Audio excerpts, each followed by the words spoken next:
तो बेटा आप लोगों को याद है कि हम लोग बात कर रहे थे आइसोमेरिज्म, और आइसोमेरिज्म का आज हमारा 4th लेक्चर है। मैंने आपको पढ़ाया था कि आइसोमेरिज्म दो तरह की होती है, स्ट्रक्चरल आइसोमेरिज्म और स्टीरियो आइसोमेरिज्म। आइसोमेरिज्म के लेक्चर 1, 2 और 3 में मैंने आप लोगों को स्ट्रक्चरल आइसोमेरिज्म, उसके टाइप, एग्जाम्पल एक्सेट्रा बहुत डिटेल में पढ़ाया है। आज हम लोग शुरू करने वाले हैं स्टीरियो आइसोमेरिज्म। बेटा स्टीरियो आइसोमेरिज्म बहुत ही ब्रॉड टॉपिक है, कई टाइप्स होते हैं इसमें, कई कैटेगरीज हैं इसमें। स्टीरियो आइसोमेरिज्म का दूसरा नाम है स्पेस आइसोमेरिज्म। अगर हम स्टीरियो आइसोमेरिज्म को डिफाइन करना चाहें तो हम कहेंगे कि ऐसे आइसोमर्स, बेटा ध्यान दीजिएगा, ऐसे आइसोमर्स जिनका मॉलिक्यूलर फॉर्मूला और स्ट्रक्चरल फॉर्मूला दोनों अलग हैं।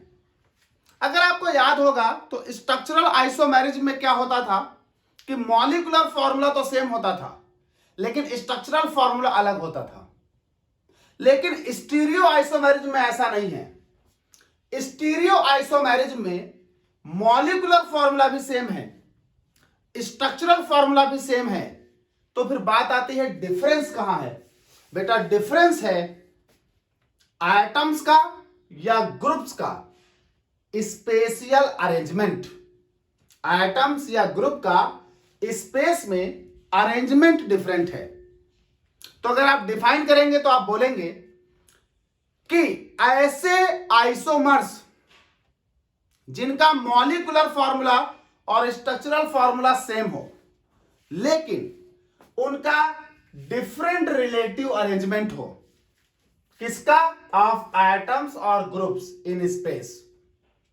ऐसे आइसोमर्स जिनका मॉलिक्यूलर और स्ट्रक्चरल फॉर्मूला सेम हो लेकिन उनके एटम्स या ग्रुप्स का स्पेस में अरेंजमेंट हो डिफरेंट, ऐसे आइसोमर कहलाएंगे स्टीरियो आइसोमर्स, और फिनोमिना कहलाएगी स्टीरियो आइसोमेरिज्म। क्या बोलेंगे आप, क्या लिखेंगे आप लिखेंगे कि isomers which have the same molecular and structural formula but have different relative arrangement of atoms or groups in space are called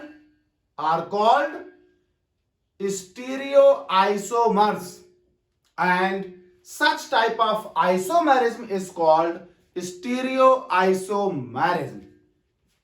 बेटा थोड़ा स्टीरियो आइसोमेरिज्म में शुरुआत में थोड़ा थ्योरी थी तो मैंने यहां ऑलरेडी लिख ली है। बहुत समय लगता अगर मैं आपको लिख कर पढ़ाता। हालांकि आपने पीछे ये वीडियो मेरे देखे तो आप जानते हैं हम पहले लिख कर कुछ नहीं रखते, हम लोग प्रॉपर क्लास की तरह ही पढ़ाते हैं, चाहे यूट्यूब हो, चाहे ऑनलाइन हो, ऑफलाइन हो, कोचिंग्स पर भी वैसे ही पढ़ाया जाता है। देखिए आपकी स्टीरियो आइसोमेरिज्म दो तरह की होती है। स्टीरियो आइसोमेरिज्म दो तरह की होती है, एक कन्फर्मेशनल आइसोमेरिज्म और दूसरी कॉन्फिगरेशनल आइसोमेरिज्म। देखिए दोनों में अंतर क्या है कन्फर्मेशनल और कॉन्फिगरेशनल में। देखिए बहुत सारे लोगों के पास जो किताब्स होंगी, बुक्स होंगी, उसमें उनको बताया गया होगा कि स्टीरियो आइसोमेरिज्म दो तरह की होती है, ज्योमेट्रिकल और ऑप्टिकल। नहीं, ऐसा नहीं है बेटा। स्टीरियो आइसोमेरिज्म पहले दो तरह की होती है, कन्फर्मेशनल, कॉन्फिगरेशनल, फिर कॉन्फिगरेशनल आगे जाकर डिवाइड होती है ज्योमेट्रिकल और ऑप्टिकल में। हम थोड़ा डिटेल में बात करेंगे और बिल्कुल राइट। तो दो तरह की है हमारे यहां, कन्फर्मेशनल, कॉन्फिगरेशनल। देखिए कन्फर्मेशनल क्या होता है और कॉन्फिगरेशनल क्या होता है। कन्फर्मेशनल ऐसी स्टीरियो आइसोमेरिज्म है जिसमें जो दो आइसोमर हैं, अगर उन दोनों आइसोमर को एक दूसरे में कन्वर्ट करो, मतलब पहले आइसोमर को अगर दूसरे में कन्वर्ट करो या दूसरे को पहले में कन्वर्ट करो, तो इस कन्वर्जन के दौरान अगर आपके बॉन्ड ना टूटे ना बने, मतलब ऐसे स्टीरियो आइसोमर्स जिनको अगर आपस में कन्वर्ट किया जाए तो उनको आपस में कन्वर्ट करने के लिए सिर्फ सिग्मा बॉन्ड को रोटेट कर देना ही पर्याप्त हो, बॉन्ड को तोड़ने या बनाने की आवश्यकता ना पड़े। तो ऐसे स्टीरियो आइसोमर्स जिनको आपस में कन्वर्ट करने के लिए सिर्फ सिग्मा बॉन्ड को रोटेट कर देने से ही काम चल जाए, उनमें बॉन्ड्स को तोड़ने और बनाने की आवश्यकता ना पड़े, ऐसे आइसोमर्स को हम कहेंगे कन्फर्मेशनल आइसोमर्स, और फिनोमिना को हम कहेंगे कन्फर्मेशनल आइसोमेरिज्म। लिख दिया है मैंने। Stereo isomers which can be interconverted, stereoisomers which can be interconverted simply by rotation about sigma bonds are called conformational isomers। कहा गया ऐसे स्टीरियो आइसोमर्स जिनका आपस में इंटरकन्वर्जन सिर्फ सिग्मा बॉन्ड को रोटेट कर देने से ही जनरेट हो जाता हो, ऐसे लोगों को हम क्या कहेंगे? ऐसे लोगों को हम कहेंगे कन्फर्मेशनल आइसोमर्स, और फिनोमिना कहलाएगी कन्फर्मेशनल आइसोमेरिज्म। बेटा कन्फर्मेशनल आइसोमर्स और कन्फर्मेशनल आइसोमेरिज्म की अगर हम बात करें तो बहुत डिटेल में आगे मैं पढ़ाऊंगा। कन्फर्मेशनल आइसोमर्स और कन्फर्मेशनल आइसोमेरिज्म में आपके पास कंपाउंड के इनफाइनाइट नंबर ऑफ आइसोमर्स बनते हैं, कुछ उसमें स्टेबल होते हैं, कुछ अनस्टेबल होते हैं। हर कंपाउंड के यूनिक टाइप के आइसोमर आपको इसमें प्राप्त होंगे, बात करेंगे हम लोग आगे डिटेल में, अभी मैं सिर्फ क्लासिफाई कर लेता हूं। दूसरा हमारा होता है, जैसे यहां देखिए कुछ बने, clipped, staggered, board, chair and so on, बहुत सारे कन्फर्मेशंस बनते हैं। दूसरा होता है कॉन्फिगरेशनल आइसोमेरिज्म। कॉन्फिगरेशनल आइसोमेरिज्म ऐसी स्टीरियो आइसोमेरिज्म है, कॉन्फिगरेशनल आइसोमेरिज्म ऐसी स्टीरियो आइसोमेरिज्म है जिसमें अगर आप आइसोमर्स को एक दूसरे में कन्वर्ट करें, आइसोमर्स को अगर आप एक दूसरे में कन्वर्ट करें तो यह कन्वर्जन सिर्फ सिग्मा बॉन्ड को रोटेट कर देने से ही संभव नहीं है।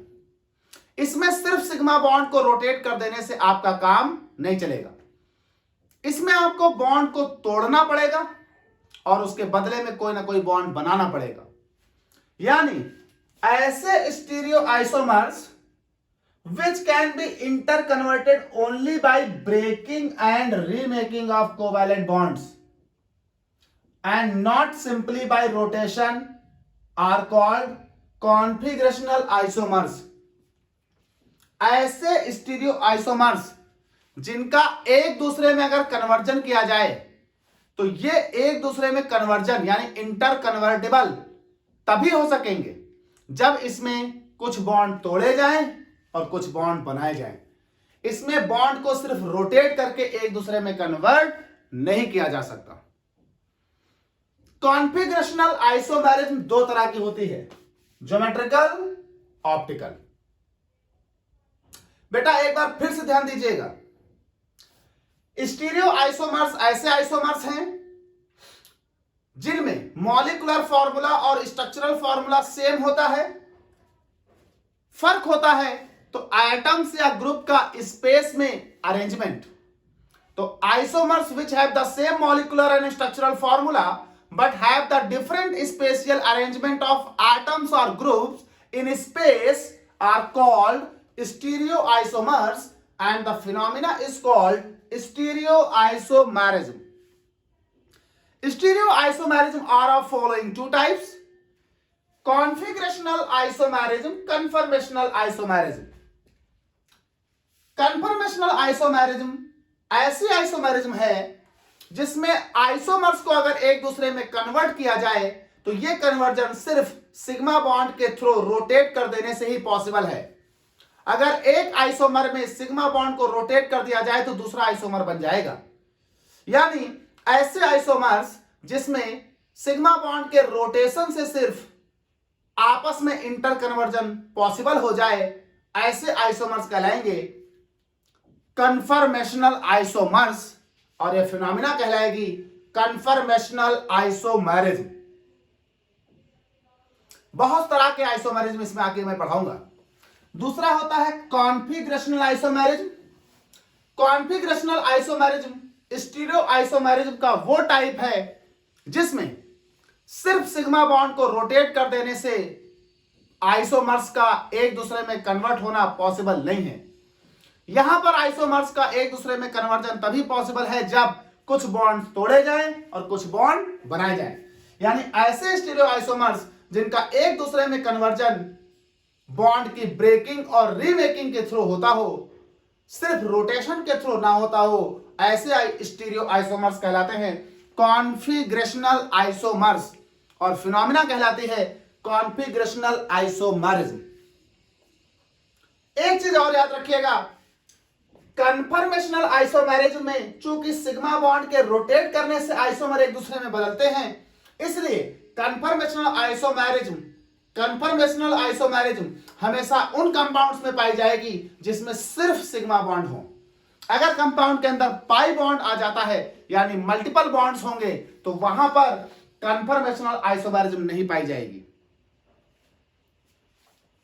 ठीक, चूंकि ये सिग्मा बॉन्ड के रोटेट होने से बन रहा है इसलिए ये सिर्फ और सिर्फ सिग्मा बॉन्डेड कंपाउंड में पाए जाएंगे, कभी भी मल्टीपल बॉन्डेड कंपाउंड में नहीं पाए जाएंगे।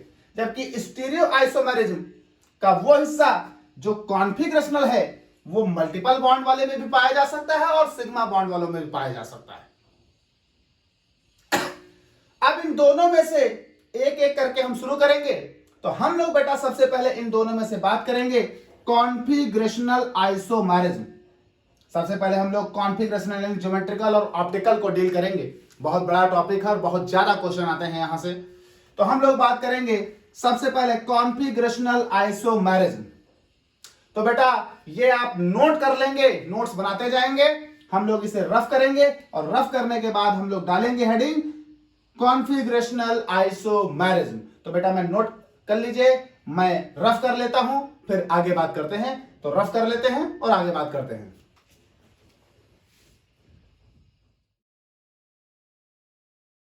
तो देखिए भाई, अभी तक हम लोगों ने बात की स्टीरियो आइसोमेरिज्म, और आपने देखा कि स्टीरियो आइसोमेरिज्म में दो पार्ट हैं, कन्फर्मेशनल, कॉन्फिगरेशनल।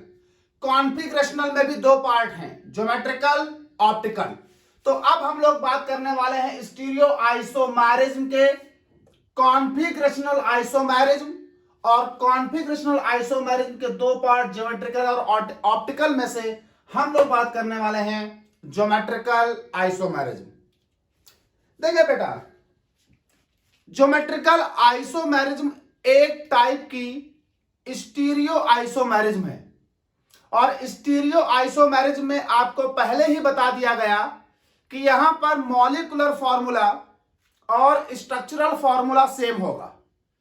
डिफरेंस होगा एटम्स या ग्रुप्स के स्पेस में, अरेंजमेंट में। अब स्टीरियो आइसोमेरिज्म का कोई भी पोर्शन आप पढ़ें, उसमें स्पेस में एटम्स या ग्रुप्स का अरेंजमेंट अलग अलग होगा। अब देखिए ज्योमेट्रिकल आइसोमेरिज्म में ये अंतर कैसे देखा जाएगा। तो कहा गया चूंकि ये स्टीरियो आइसोमर हैं तो मॉलिक्यूलर फार्मूला और स्ट्रक्चरल फार्मूला तो सेम होना है, लेकिन ज्योमेट्रिकल आइसोमेरिज्म में जो एटम्स या ग्रुप्स का स्पेस में अरेंजमेंट का डिफरेंस होगा, और वो डिफरेंस होगा किसी डबल बॉन्ड के अराउंड। अगर स्पेस का एटॉमिक या ग्रुप अरेंजमेंट किसी डबल बॉन्ड के अराउंड है तो वहां पर डेवलप होगा ज्योमेट्रिकल आइसोमेरिज्म। तो जरा डिफाइन कर लेते हैं। कहा गया स्टीरियो आइसोमेरिज्म, क्योंकि ये स्टीरियो आइसोमेरिज्म का ही एक टाइप है। Stereo isomers which have same molecular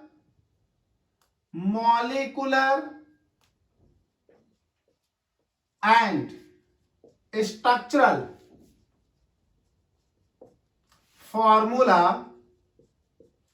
Stereoisomers which have same molecular and structural formula but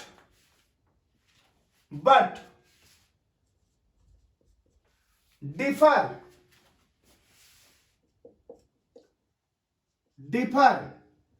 in spatial arrangement, of atoms or groups in space. Differ in arrangements of atoms और groups space में। और कौन से space में? Double bond के चारों तरफ। In space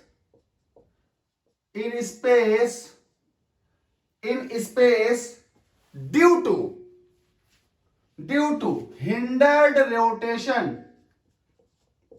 to hindered rotation.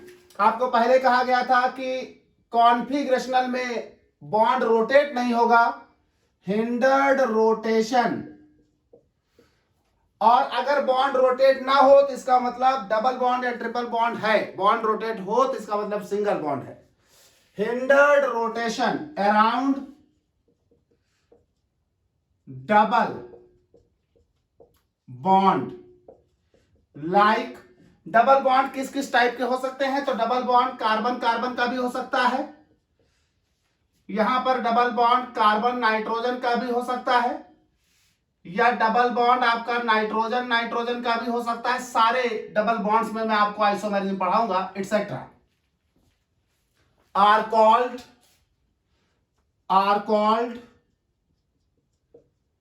Geometrical isomers and phenomena is called geometrical isomerism। तो सुन लेते हैं फिर से एक बार ध्यान से। चूंकि ज्योमेट्रिकल आइसोमर स्टीरियो आइसोमर का टाइप है, तो ये स्टीरियो आइसोमर के डिफिनेशन के आधार पर ही चलेंगे। ज्योमेट्रिकल आइसोमर में मॉलिक्यूलर फार्मूला और स्ट्रक्चरल फार्मूला सेम होगा। आइटम्स का या ग्रुप्स का स्पेस में अरेंजमेंट जो होगा वो डिफरेंट होगा, और वो स्पेस जो होगा वो किसके अराउंड होगा? तो वो डबल बॉन्ड के अराउंड होगा।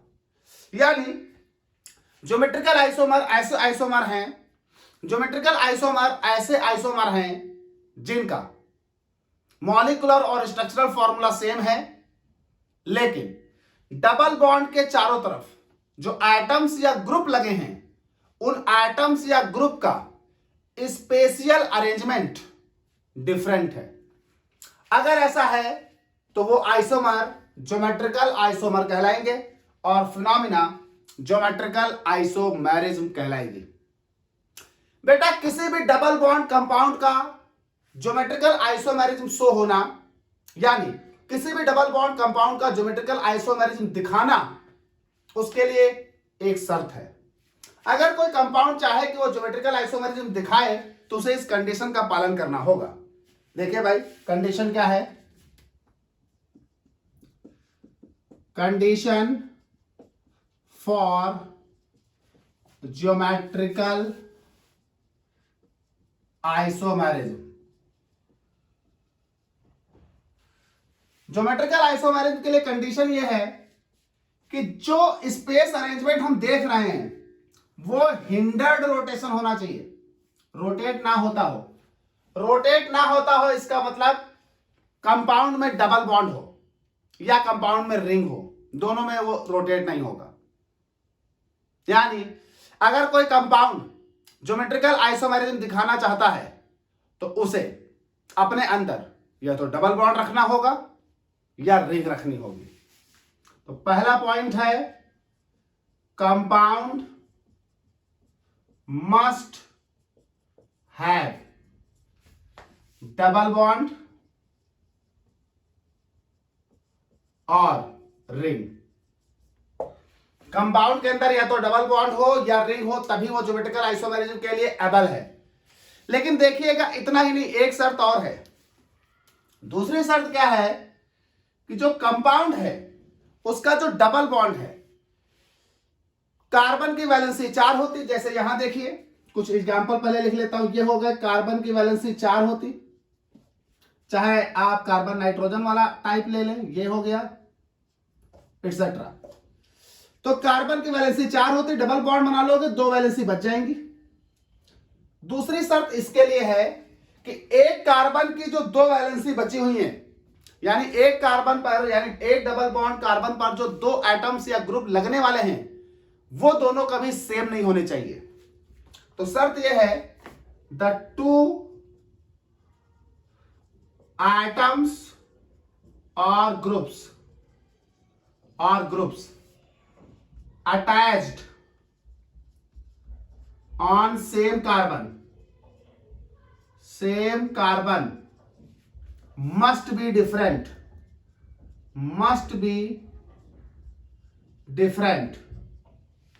जो डबल बॉन्डेड कार्बन पर attach on the same carbon must be different. और कार्बन कौन सा? द 2 एटम्स और group attached on same carbon must be different. और कार्बन कौन सा? Double bonded.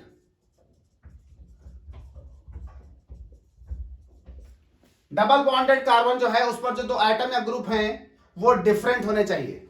यानी अगर ये एटम जैसे ऐसे हो, मान लीजिए ये C है और इस पर मान लीजिए लगा दिया H और इस पर लगा दिया H, तो एक ही कार्बन के 2 एटम सेम हो गए, ज्योमेट्रिकल आइसोमेरिज्म नहीं बनेगी।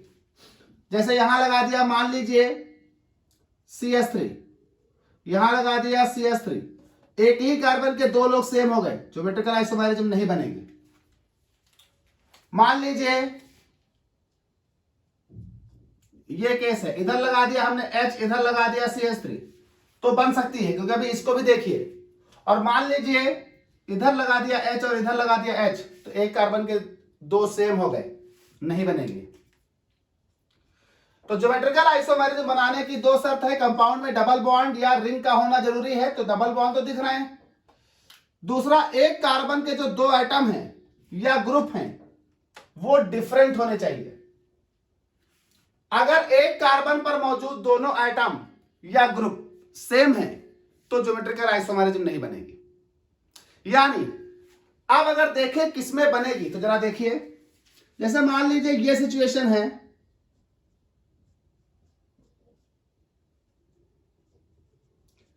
तो हम इस सिचुएशन को ऐसे देखिए बदल दिए। एक कार्बन के दोनों सेम ना हो, इन दोनों का सेम हो सकता है, नो प्रॉब्लम, यहां बनेगी। एक कार्बन पर मौजूद दोनों लोग सेम नहीं होने चाहिए, इस कार्बन के मौजूद दोनों सेम नहीं होने चाहिए। इसका एक उसके एक के साथ सेम हो सकता है, दोनों सेम हो सकते हैं, इसका उसके, नो प्रॉब्लम। जैसे ये एग्जांपल देख लीजिए,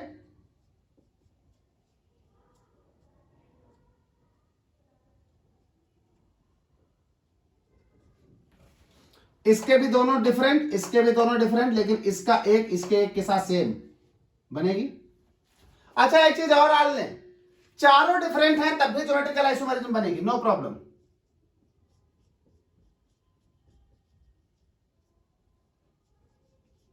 चारों डिफरेंट हैं तब भी ज्योमेट्रिकल आइसोमेरिज्म बनेगी। शर्त इतनी है कि एक कार्बन के 2 लोग सेम नहीं होने चाहिए। अगर एक ही कार्बन पर मौजूद दोनों लोग सेम हैं तो ज्योमेट्रिकल आइसोमेरिज्म नहीं बनेगी। बाकी कोई कंडीशन हो ज्योमेट्रिकल आइसोमेरिज्म बनेगी। चारों डिफरेंट हो ज्योमेट्रिकल आइसोमेरिज्म बनेगी। इसके दोनों डिफरेंट, इसके दोनों डिफरेंट, भले ही इन दोनों का कॉमन हो, इसके दोनों डिफरेंट, इसके दोनों डिफरेंट, भले इन दोनों के कॉमन हो आपस में, ज्योमेट्रिकल आइसोमेरिज्म बनेगी। तो दो शर्तें हैं ज्योमेट्रिकल आइसोमेरिज्म बनाने के लिए। पहली, कंपाउंड में डबल बॉन्ड या रिंग होनी चाहिए।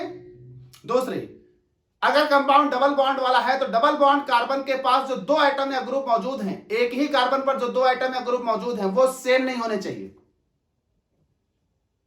ठीक भाई, अब जरा गौर करें तो जो ज्योमेट्रिकल आइसोमेरिज्म होती है वो अलग अलग कंपाउंड में अलग अलग नाम से पढ़ी जाती है, अलग अलग सिचुएशन में अलग अलग नाम से पढ़ी जाती है।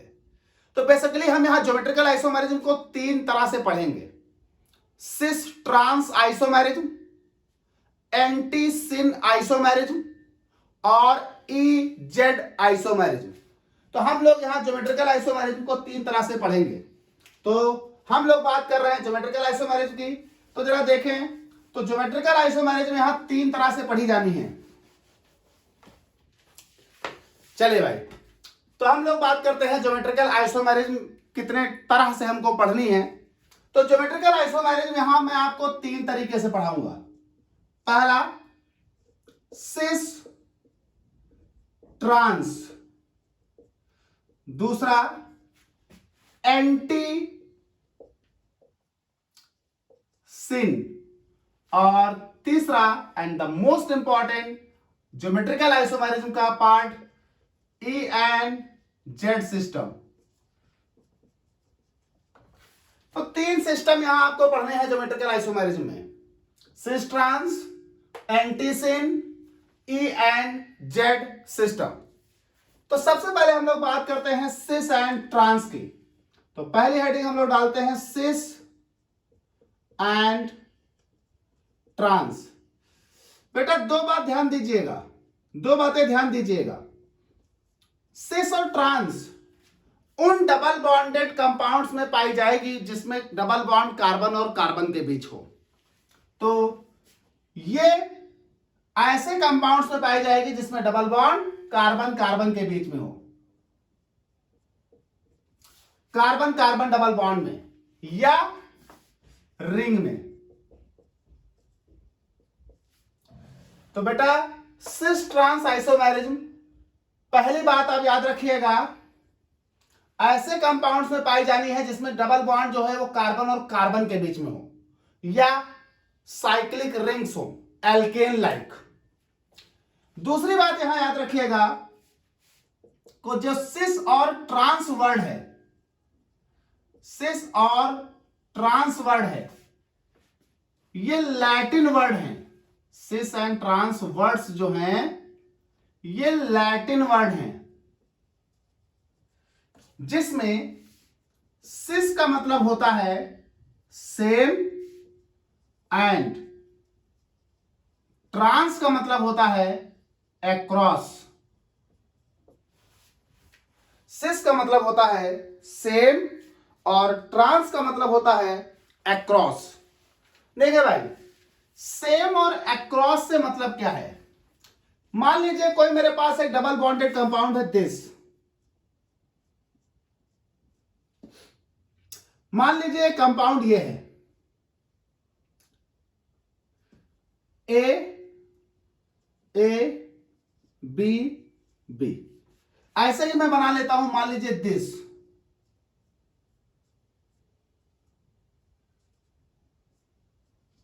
तो जरा गौर करिएगा, ये एक ऐसा कंपाउंड है जिसके अराउंड जो एटम या ग्रुप्स लगे हैं, इस कंपाउंड में उसके अराउंड वही एटम या ग्रुप लगे हैं, लेकिन अरेंजमेंट फर्क है।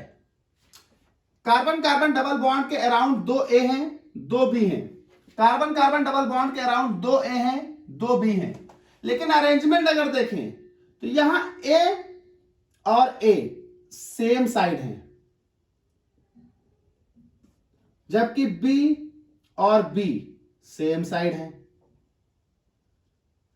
तो जब सेम एटम सेम साइड हो तो वो कहलाते हैं सिस, जबकि यहां देखिए ए और ए अपोजिट साइड है, जबकि बी और बी अपोजिट साइड है।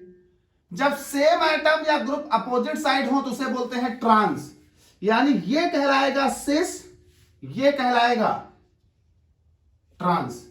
तो अगर हम डिफाइन करना चाहें तो आप क्या बोलेंगे? सिस का मतलब क्या है? सेम एटम और ग्रुप्स सेम साइड। तो सिस फॉर्म क्या होगी? सिस फॉर्म होगी सेम एटम्स और ग्रुप्स ऑन सेम साइड। जबकि ट्रांसफॉर्म क्या होगी? ट्रांसफॉर्म क्या होगी? सेम एटम्स और ग्रुप्स ऑन अपोजिट साइड। अगर सेम एटम या ग्रुप अपोजिट साइड हैं तो ट्रांस, सेम एटम या ग्रुप अगर सेम साइड हैं तो सिस। अच्छा, सिस और ट्रांस देखने के लिए यह जरूरी नहीं है कि दोनों तरफ एक ही हो, कोई एक भी अगर कॉमन हुआ तो भी बात चल जाएगी। जैसे फॉर एग्जांपल अगर हम देखें तो मान लीजिए ये मेरे पास एक केस है, A gives to A to A, और ये B और ये मैं मान लेता हूं E। अब देखिए B और E सेम नहीं है, नो प्रॉब्लम, पर कोई एक सेम है तो काम चलेगा। दिस A सेम साइड, तो जब ये सेम साइड तो ये क्या हो गया? सिस। और ऐसे ही मान लीजिए A और ये हो गया E और ये हो गया B, तो ये A और A क्या हो गए? अपोजिट, तो ये हो गया ट्रांस। तो अगर आपका सेम एटम या ग्रुप सेम प्लेन में हो, मतलब सेम साइड में हो तो सिस दिस, और अपोजिट प्लेन में हो यानी अपोजिट साइड में हो तो ट्रांस। अच्छा, सिस और ट्रांस में एक कंडीशन है। कंडीशन यह है कि जो दोनों कार्बन हैं उनका एक एटम या ग्रुप कम से कम सेम होना चाहिए, तभी आप कंपेयर कर पाओगे। तो सिस और ट्रांस के केस में कंडीशन यह है कि उनका एक एटम या ग्रुप कम से कम कॉमन होना चाहिए। अगर एक एटम या ग्रुप कॉमन नहीं है, सभी चारों डिफरेंट हैं, तो सिस ट्रांस आइसोमेरिज्म आप ऑब्जर्व नहीं कर पाओगे। तो यहां पर कंडीशन यह है और कंडीशन यह है कि जो दोनों कार्बन हैं उनमें से कम एक एटम उन दोनों का सिमिलर होना चाहिए, यानी both double bonded carbons have at least one similar atom और ग्रुप। जो दोनों डबल बॉन्डेड कार्बन है उनका एक एटम या ग्रुप एट लीस्ट क्या होना चाहिए? सिमिलर होना चाहिए। अगर ऐसा है तो ही आप सिस और ट्रांस देख पाएंगे। मतलब अगर चारों एटम अलग है तो आप सिस ट्रांस ऑब्जर्व नहीं कर पाएंगे। फॉर एग्जांपल जैसे ये मेरे पास एक A, एक E, एक B, एक F, तो आप इसमें सिस ट्रांस ऑब्जर्व नहीं कर पाएंगे। अब आप सोचेंगे सर इसमें सिस ट्रांस नहीं कर पाएंगे तो क्या कर पाएंगे? अभी बेटा दो आगे बाकी है ना, देखते हैं। तो सिस ट्रांस आइसोमेरिज्म फिर से देख लीजिए ध्यान से। अगर आप देखें कि सिस और ट्रांस आइसोमेरिज्म, तो सिस और ट्रांस आइसोमेरिज्म ज्योमेट्रिकल आइसोमेरिज्म ही है। जब geometrical isomerism carbon carbon double bond या एल्केन्स जैसी साइक्लिक रिंग्स में देखी जाए तो उस ज्योमेट्रिकल आइसोमेरिज्म को रिप्रेजेंट करने के लिए सिस और ट्रांस वर्ड इस्तेमाल किए जाते हैं। उस वक्त जो दोनों ज्योमेट्रिकल आइसोमर बनेंगे उनको रिप्रेजेंट करने के लिए सिस और ट्रांस वर्ड इस्तेमाल किए जाते हैं। कब? जब ज्योमेट्रिकल आइसोमेरिज्म देखी जा रही हो कार्बन डबल बॉन्ड कार्बन में या साइक्लिक रिंग्स में। सिस और ट्रांस दोनों लैटिन वर्ड हैं, जिसका मतलब होगा, तो सिस का मतलब होगा सेम, ट्रांस का मतलब होगा अक्रॉस। जब दोनों कार्बन को हम देखें तो दोनों कार्बन के ऊपर मौजूद एटम्स अगर सेम एटम्स या ग्रुप सेम साइड हैं तो सिस, सेम एटम और ग्रुप अपोजिट साइड हैं तो ट्रांस। अगर दोनों सेम या दोनों अपोजिट नहीं मिलते तो कम से कम कोई एक मिल जाए, दिस। तो सेम अगर सेम साइड हैं तो सिस, सेम अगर अपोजिट साइड हैं तो ट्रांस। अगर चारों डिफरेंट हैं, उस डबल बॉन्ड सिस्टम पर मौजूद चारों ग्रुप डिफरेंट हैं, तो उस वक्त आप सिस और ट्रांस निर्धारित नहीं कर पाओगे, आगे वाली दोनों में से कोई एक होगी, आगे देखेंगे। सिस और ट्रांस के लिए कंडीशन इसीलिए यही है कि जो चारों डिफरेंट है, आप देख नहीं पा रहे हो, तो ये कंडीशन है कि जो दोनों एटम है डबल बॉन्डेड कार्बन, उनका कम से कम एक एटम या ग्रुप आपस में सिमिलर होना चाहिए, एक जैसा होना चाहिए, तभी आप देख पाओगे सिस और ट्रांस आइसोमेरिज्म। तो बेटा सिस और ट्रांस आइसोमेरिज्म बड़ी सिंपल है, same group same side, same group opposite side का केस है। और अगर सेम ग्रुप है ही नहीं, चारों डिफरेंट हैं, तो सिस ट्रांस होगी नहीं। चलिए हम इसके कुछ एग्जांपल आपको दे देते हैं, लेकिन एक काम करते हैं, हम एंटीसिन भी पढ़ लेते हैं, तब दोनों के साथ में एग्जांपल लेते हैं। तो हम लोग बात करते हैं एंटीसिन, इसको रफ कर देते हैं। चलिए बात करते हैं एंटीसिन, मतलब दूसरा पोर्शन एंटीसिन।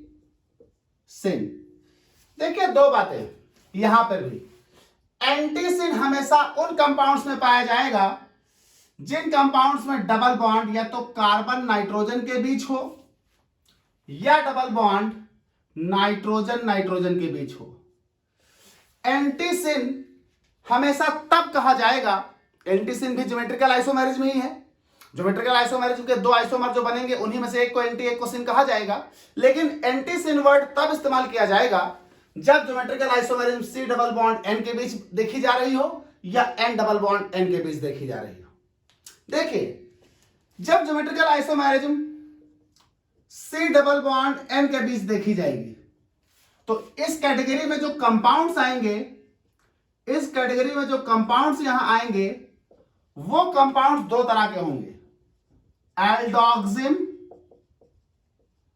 और कीटोक्सिम या कीटोक्सिम।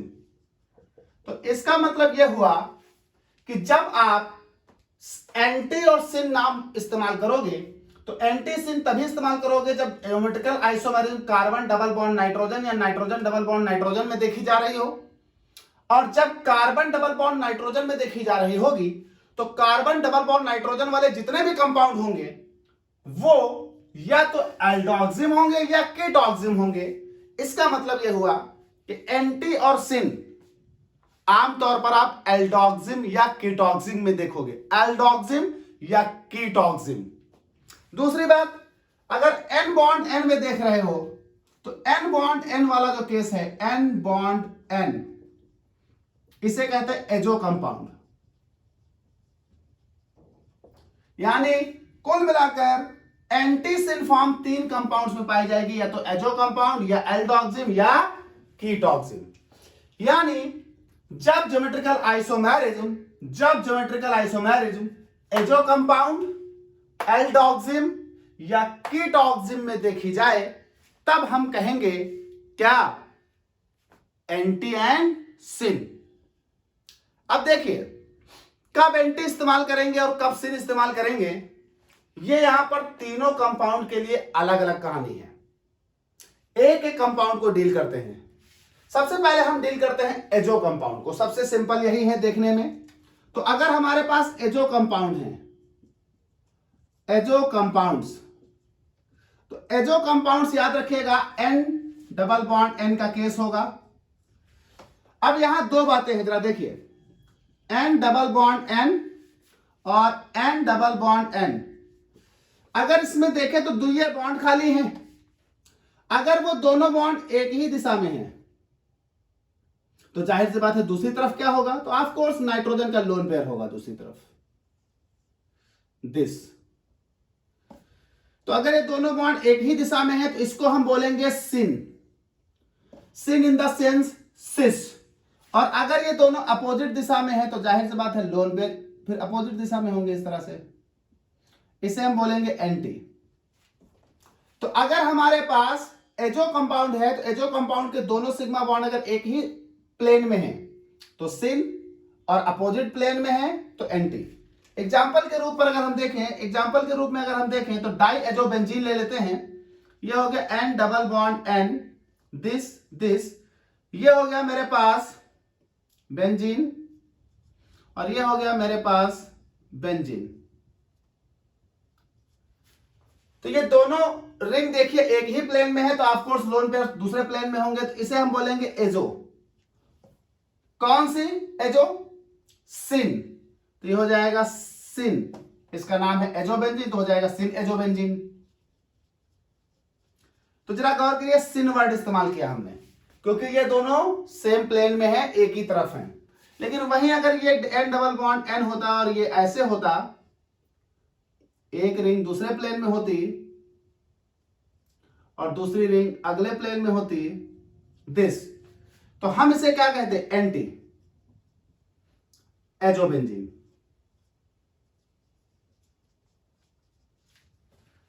तो ये हमारे पास हो जाता सिन, वो हो जाता एंटी। चूंकि हम यहां आईयूपीएससी नॉमेनक्लेचर पढ़ा चुके, यहां नाम नहीं लिख रहे हैं, तो हम सीधे सीधे यहां पर इसका सिर्फ रिप्रेजेंटेशन आपको बता रहे हैं, ना कि नाम। तो दिस इज सिन और दिस इज एंटी। तो जब हमारे पास एजो कंपाउंड होंगे तो एजो कंपाउंड में याद रखिएगा एन डबल बॉन्ड एन होगा। एन डबल बॉन्ड एन के केस में आपको ध्यान देना है कि अगर दोनों सिग्मा बॉन्ड एक ही तरफ हैं, एक ही प्लेन में है, सेम साइड हैं तो सिन, और दोनों सिग्मा बॉन्ड अगर अपोजिट साइड हैं तो एंटी। दूसरी हम लोग बात करते हैं एल्डोक्सिम या कीटोक्सिम, तो हम लोग बात करते हैं एल्डोक्सिम की। एल्डोक्सिम में आप कैसे जानेंगे?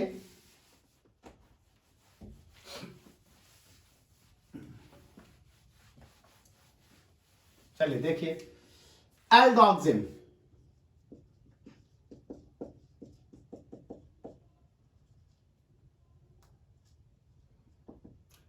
सबसे पहले देख लीजिए एल्डोक्सिम बनता कब है। जब आप एल्डिहाइड की रिएक्शन हाइड्रोक्सिल अमीन से करा देते हैं, जब आप एल्डिहाइड की रिएक्शन हाइड्रोक्सिल अमीन से करा देते हैं तो ये लॉस हो जाता है वाटर, दिस, और इसके लॉस होते ही हमें प्राप्त होता है aldoxime, R H C double bond N और ओ एच, दिस। तो ये मेरे पास कहला रहा है एल्डोक्सिम। अब देखिए, एल्डोक्सिम में अगर ज्योमेट्रिकल आइसोमेरिज्म देखनी है, एल्डोक्सिम में अगर आपको ज्योमेट्रिकल आइसोमेरिज्म देखनी है तो एल्डोक्सिम में ज्योमेट्रिकल आइसोमेरिज्म देखने के लिए एक बात का ध्यान रखिएगा। ये हो गया कार्बन, ये हो गया डबल बॉन्ड, ये हो गया नाइट्रोजन, ये हो गया कार्बन, ये हो गया डबल बॉन्ड, ये हो गया नाइट्रोजन। आप देखिए कार्बन पर 2 बॉन्ड हैं तो 2 बॉन्ड लगा देता हूं, दिस, और नाइट्रोजन पर 1 बॉन्ड है, एक लोन पेयर होगा। तो ये देखिए H और R, ये देखिए H और R। एल्डोक्सिम में ध्यान रखिएगा अगर H और OH एक ही तरफ हैं, H और OH एक ही तरफ हैं तो वो कहलाएगा सिन, और अगर H और OH अपोजिट डायरेक्शन में हैं तो वो कहलाएगा एंटी। एल्डोक्सिम में सिन वो कहलाएगा जिसमें H और OH सेम साइड हो, और एंटी वो कहलाएगा जिसमें H और OH अपोजिट साइड हो। तो क्या लिखोगे यहां? सिन आप किसे कहोगे? सिन कहोगे when H and OH are in the same side,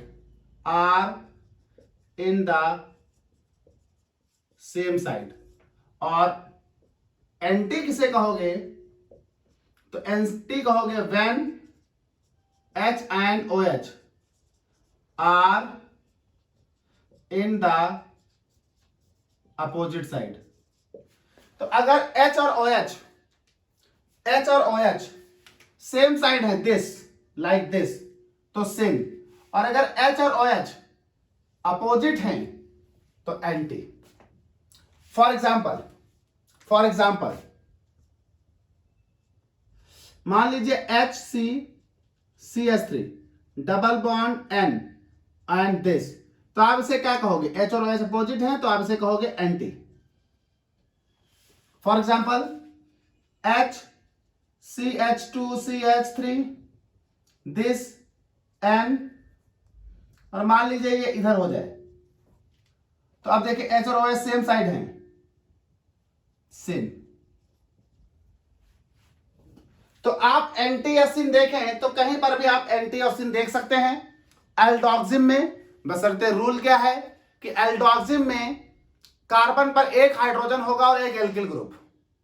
अगर कार्बन का हाइड्रोजन और नाइट्रोजन का OH दोनों एक ही दिशा में हैं तो सिन, दोनों अपोजिट दिशा में हैं तो एंटी। अब बात करते हैं हम लोग कीटॉक्सिम में। कीटॉक्सिम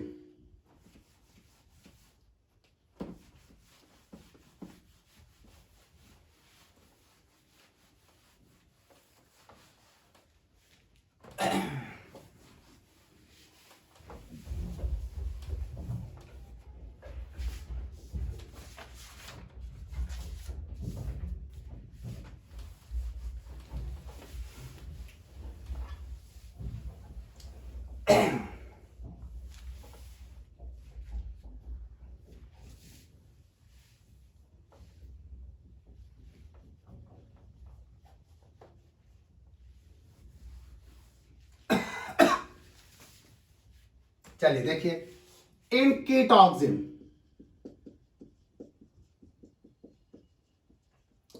तो सबसे पहले देख लीजिए कीटॉक्सिम बनेगा कैसे। अगर कीटोन है, अच्छा हम पहले शर्त कह चुके हैं कि एक कार्बन के दोनों ग्रुप सेम नहीं हो सकते, इसका मतलब this both are not same, एक आर तो एक आर डैश लो। तो कीटोन की रिएक्शन हाइड्रोक्सिलेमीन से कराया, जब कीटोन की रिएक्शन हाइड्रोक्सिलेमीन से कराएंगे तो वाटर लॉस होगा, ये हो गया कीटोन, ये हो गया हाइड्रोक्सिलेमीन, वाटर लॉस हुआ, और वाटर लॉस होने के बाद बना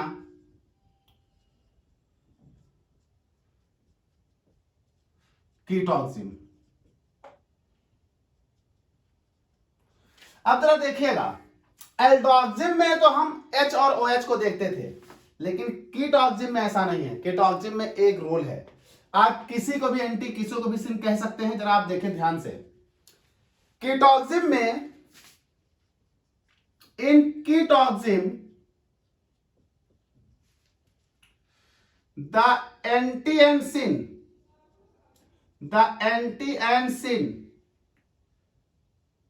give with respect to the name of alkyl group, with respect to the name of alkyl group. For example, example देखिए आप समझ जाएंगे। फॉर एग्जाम्पल मान लीजिए ये CH3 है और ये है इधर C2H5 एंड दिस, और यही एग्जाम्पल मैं इस तरह से यहां ले रहा हूं, CH3 और CH2 CH3 एंड दिस। देखिए यहां H तो है नहीं एल्डोक्सिम के जैसे, और कीटॉक्सिम का रूल यह है कि आपको एल्किल ग्रुप के आधार पर एंटी और सिन देना है। तो देखिए OH जो है वो एथिल के तरफ है तो इसका नाम होगा सिन एथिल, या इसका एक नाम और हो सकता है, और OH मेथिल से अपोजिट है तो इसका नाम होगा एंटी मेथिल। कंफ्यूज मत होइएगा। अब यहां पर H नहीं है तो इसे रिप्रेजेंट करने के लिए एल्किल ग्रुप का इस्तेमाल कर रहे हैं हम। OH जिस भी दिशा में हो उस दिशा में कौन सा एल्किल ग्रुप है, तो OH की दिशा में जो एल्किल ग्रुप है उसके साथ OH सिन है तो आप उसे सिन एथिल कह सकते हो। सिन एथिल कहते ही कंफर्म हो जाएगा कि ऑफ कोर्स वो एंटी के है मेथिल के, तो आप चाहो तो उसे कह सकते हो एंटी मेथिल। वैसे ही आप यहां जब आ जाओगे तो मेथिल के सिन है तो आप इसे कहोगे सिन मेथिल, और एथिल के क्या है एंटी, और और आप इसे कह सकते हो एंटी एथिल। तो this is the representation of the syn and anti, कहां? कीटोक्सिन में। तो ये हमारे पास एल्डोक्सिम और कीटोक्सिम और एजोबेंजीन और सी डबल बॉन्ड सी, सब में ज्योमेट्रिकल आइसोमेरिज्म देख लिया आपने। फिर से रिमाइंड कर देता हूं, सी डबल बॉन्ड सी वाले कंपाउंड में ज्योमेट्रिकल आइसोमेरिज्म में सेम ग्रुप सेम साइड तो सिस, सेम ग्रुप अपोजिट साइड तो ट्रांस। एल्डोक्सिम में अगर हाइड्रोजन और OH सेम साइड तो सिन, हाइड्रोजन और OH अपोजिट साइड तो एंटी। कीटोक्सिम में हाइड्रोजन नहीं होता, नतीजा OH को एल्किल ग्रुप के रिस्पेक्ट में, OH जिस एल्किल ग्रुप के साथ है उस प्लेन में है, उसके साथ सिन और दूसरे वाले के साथ एंटी। एजो कंपाउंड में दो ही बॉन्ड होते हैं, एक बॉन्ड एक नाइट्रोजन पर, एक बॉन्ड एक नाइट्रोजन पर। अगर दोनों बॉन्ड एक ही प्लेन में हैं तो सिन, दोनों बॉन्ड अपोजिट प्लेन में हैं तो एंटी। हम लोग जरा एक चीज और देख लेते हैं यहां, cis trans isomerism cyclic compound में। Cis trans isomerism cyclic compound में देखिए, हम लोग देख लेते हैं सिस ट्रांस साइक्लिक में। तो ये स्पेशल केस है, तो हम देख लेते हैं सिस ट्रांस इन एलिसाइक्लिक कंपाउंड्स। देखिए, सिस ट्रांस इन एलिसाइक्लिक कंपाउंड मतलब cyclic compounds, simple cyclic compounds आपको देखने हैं। मान लीजिए किसी भी साइक्लिक कंपाउंड वैसे आप देख सकते हैं, मान लीजिए ये आपके पास प्रोपेन है। एक बात याद रखिएगा, ये रिंग ऐसे होगी, इस तरह से, ऐसे तो बनेगी नहीं, होगी ऐसे। तो ये हो गया अबव द प्लेन, ये हो गया बिलो द प्लेन। तो रिंग का एक होगा अबव द प्लेन, एक होगा बिलो द प्लेन। मान लीजिए यहां दो ग्रुप लगे हैं, आप समझिए, ये ऊपर वाले जो ये हैं ये हो गए अबव द प्लेन और नीचे वाले ये हो गए बिलो द प्लेन। तो अगर सेम ग्रुप सेम साइड है तो ये कहलाएगा सिस, मतलब below the plane 2 CH3, above the plane 2 H। या आप ऐसे लिख लीजिए, ये मान लीजिए ये H होता, ये CH3 होता, और ये H होता, ये CH3 होता। तो देखिए सेम ग्रुप अपोजिट साइड हो गए, above the plane below the plane. The ring behave like a double bond, क्योंकि ये भी रोटेट नहीं हो सकती, तो ये क्या हो गया? ट्रांस हो गया। ऐसे ही मान लीजिए ये है आपके पास,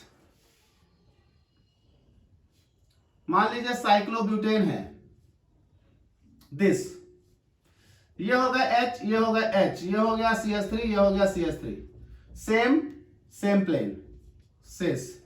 मान लीजिए ये होता यहां पर दिस, तो ये होता H, ये होता CH3, ये होता CH3, ये होता H, सेम अपोजिट, तो ये क्या हो गया? ट्रांस। तो हमारे पास साइक्लिक में भी देखना कोई बहुत बड़ा इशू नहीं है। अगर सेम प्लेन सेम साइड में है तो सिस, सेम अपोजिट साइड में है तो ट्रांस। एक एक्सरसाइज ले लेते हैं जिसमें हम लोग सभी तरह के कंपाउंड्स को डील कर लेंगे। 4 तरह की पढ़ी अभी तक हम लोगों ने, सिस ट्रांस डबल बॉन्ड में, सिस ट्रांस साइक्लिक में, एल्डोक्सिम में, कीटोक्सिम में और एजो कंपाउंड में। तो एक एक्सरसाइज ले लेता हूं मैं आपके लिए। एक्सरसाइज लिखी है, चलिए एक एक्सरसाइज लिखी है, देखते हैं। पहले आप कंपाउंड देख लीजिएगा, फिर उस आधार पर देखिएगा उसमें सिस होगी, ट्रांस होगी, एंटी होगी, सिन होगी। देखिए सी डबल बॉन्ड सी का है तो सिस ट्रांस होगी, सेम ग्रुप सेम साइड तो cis. C double bond C का है तो सिस ट्रांस होगी, सेम ग्रुप अपोजिट साइड तो trans. C double bond M का है तो एंटी सिन होगी। एच तो एल्डोक्सिम है, एच और OH अपोजिट तो anti. N double bond M का है तो एंटी सिन होगा, चूंकि ये एजो है और सेम साइड है तो सिन। रिंग वाला है तो ये सिस ट्रांस की अंतर्गत आएगी, सेम ग्रुप सेम साइड तो सिस। रिंग वाला है तो ये सिस ट्रांस के अंदर आएगी, सेम ग्रुप अपोजिट साइड तो trans. C double bond N वाला है तो ये एंटी और सिन के अंतर्गत आएगा। जो दोनों आर तो ये कीटोक्सिम है। OH जिसकी तरफ है उसके आधार पर नाम लिखो, तो OH एथिल की तरफ है जिसका नाम कर दो सिन एथिल। अगर कोई एंटी मेथिल लिखे तो प्रॉब्लम नहीं मुझे। सी डबल बॉन्ड सी का है तो सिस ट्रांस, और सिस ट्रांस में सेम ग्रुप सेम साइड तो सिस। तो इस तरह से हम लोगों ने बात कर ली सिस ट्रांस और एंटी सिन। ज्योमेट्रिकल आइसोमेरिज्म का जो तीसरा टाइप है ई and Z system of nomenclature, this is the most important part of the geometrical isomerism. E and Z system of nomenclature absolute nomenclature है जो कुछ रूल्स पर बेस्ड है। उसके लिए पहले कुछ रूल्स पढ़ाएंगे आपको। रूल्स का नाम होता है कैन प्रीगोल्ड इनलॉग रूल्स। उसके बाद नियम लगेंगे, फिर हम कंपाउंड को ई जेड में निर्धारित करेंगे। तो ई and Z system of nomenclature हम लोग नेक्स्ट पार्ट में बात करेंगे, पार्ट 5। और साथ ही साथ हम लोग ज्योमेट्रिकल आइसोमर की प्रॉपर्टीज की भी बात करेंगे पार्ट 5 में।